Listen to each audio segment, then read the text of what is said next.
So the dream team for this final week of the June tests, I've gone through and picked my 15 players.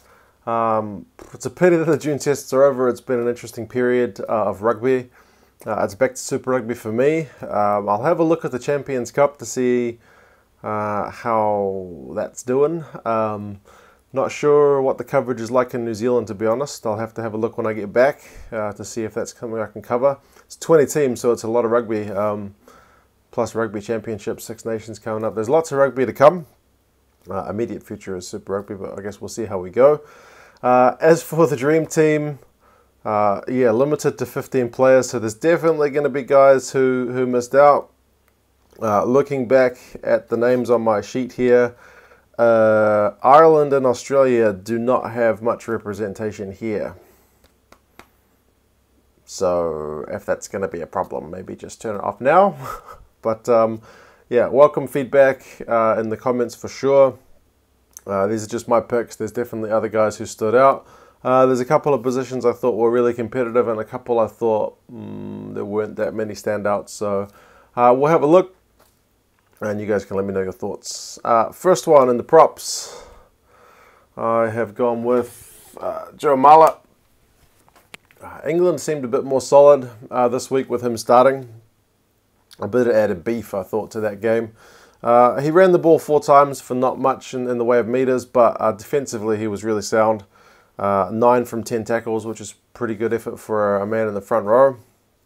Didn't concede any penalties, so he was obviously holding up his bit. And he's kind of one of those love him or hate him guys, but I thought he did pretty well in that game. Next, from the same game, but from the other side, and coming off the bench, Steven Kitsoff.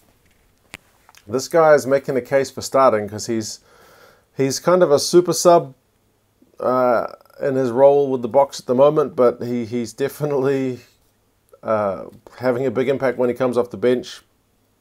6 passes, including an offload, which is not what we usually expect from a prop. 3 runs, beat 2 defenders, which is a decent return. 8 from 8 tackles. And that scrum was looking pretty powered up when he came on. So, yeah, he's one of my favourite props, to be fair. I really like Steven Kitsoff, and I thought he had a good game. Hooker, finally got some Scottish guys in the team. I've gone with Stuart McAnally. I love tries. Guys who get tries are always going to get preferential treatment on my board. But he was a big addition to the team. He got a try, 2 passes including an offload, so we've got some offloading front rows in this week. 8 runs for 35 meters, which is top stuff. Beat 1 defender, got a line break, 8 from 10 tackles, and the line out was solid, if not spectacular. Pretty good work. Next, in the second row, I've gone with Scott Barrett. If you watched that All Blacks game, you know he was just a monster in that game. 7 passes, including an offload, 10 runs for 17 meters. Doesn't seem like that much, but it was his defense, which was ridiculous. He did beat a defender on his runs. Took the ball twice in the line-out that I counted. Stole 1 line-out of the French. 2 strips in the tackle. French guys just ran at him, and he just ripped the ball straight out. 19 out of 20 tackles. He was exceptional. He's really making a case for that second row spot in the All Blacks, but it is competitive with Sam Whitelock and Brodie Retallick there. So Steve Hansen in the press conference, pretty much when he was asked if Scott Barrett was in line to play 6, if there's no room for him in the second row, and he said nope. Wants him as a lock. Other lock, I've gone with Franco Mostert from the Springboks. He was their main man in the line-out, taken at least, I counted 4 times. 3 passes, 7 runs, 13 meters, and another guy who was just on defense, 19 tackles. He missed 4, but 19 is still a good return for Franco. His work rate's really amazing. He's always putting his head where you probably don't want to. So, props to him for that. There's a reason he gets selected kind of week in, week out. The back row was the hardest to pick. There are a lot of candidates here, like even David Pocock doesn't make it. So that's how competitive it was. Dwayne Vermeulen, again, from the Springboks. 1 pass, 8 runs. So when he got the ball, he was mostly going forward. 13 meters, 1 defender beaten, but it was all round stuff. Apart from a few runs, which is 8 runs is decent. 2 line-out takes, 1 line-out steal, and 1 turnover on the ground. So he was pretty much just everywhere in this game. There's a reason he was called back from overseas to play for the Box, and it's going to be interesting once Warren Whiteley is back fit, because he's playing really well as Dwayne. Next, from Ireland, I've gone with CJ Stander. He scored a try, which was magnificent. 6 passes and an offload, 16 runs. Like, I thought Dwayne Vermeulen's 8 runs was okay, but 16 runs, 33 meters, 2 defenders beaten, 15 out of 16 tackles, and took at least 1 line-up ball that I saw. So, really good work rate from him as well. I'm not sure was he man of the match. If he wasn't, he should have been. Next, another sub who came on early is Matt Todd. For the All Blacks, he also scored a try. He came on for Adi Savia when he went off early. 6 passes, 7 runs, 19 meters, so solid. 1 clean break, 11 out of 12 tackles, 1 turnover, 1 strip, and no turnovers, no penalties conceded. So, yeah, when there's no Sam Cane and there's no Adi Savia, up steps Matt Todd. There's certainly no lack of depth in that number 7 jersey in New Zealand. Scrum half. I have gone with George Horn from Scotland. The man got 2 tries. One of the tries, he should almost have a try assist for himself, because he chipped it through and Hastings tapped it back to Horn, and Horn went over and scored. So it was his own little kick that kind of set up his own try. So 2 tries, 59 passes, 9 runs, so a good balance of passing and running. Made 69 meters, which is really good. 4 clean breaks, 3 defenders beaten. Made 12 from 15 tackles, which for a scrum half is phenomenal. So, big effort from him. That's really kind of good depth building for Scotland. Next, at number 10, Damian McKenzie. 2 tries, one of them slightly controversial. 2 try assists. 7 conversions, 34 passes, 2 offloads, 7 runs. So a good balance of everything there. He's got some gas when he runs, man. 91 meters, 2 clean breaks, 3 defenders beaten, 2 from 2 tackles. The guy did throw 2 intercept passes, so he's not the complete package yet by any means, but he's not had a whole lot of time. He's only had 1 real full season at 10 at Super Rugby level, and he's only had now a couple of games at 10 for the All Blacks. So the guy's a work in progress. But if he's getting 2 tries and 2 try assists, he's doing something right. Next, I've gone with, in the midfield, Bundy Aki. Now, when you think Bundy Aki, you're thinking that go-forward ball, those tackle busts and whatnot. But, I mean, 7 passes, 1 offload, 10 runs it's not that startling. It's fine. 3 defenders beaten, but 13 out of 14 tackles. And I believe that is the most tackles of any player in the back line of any of the games this week, of those 4 games that I'm covering.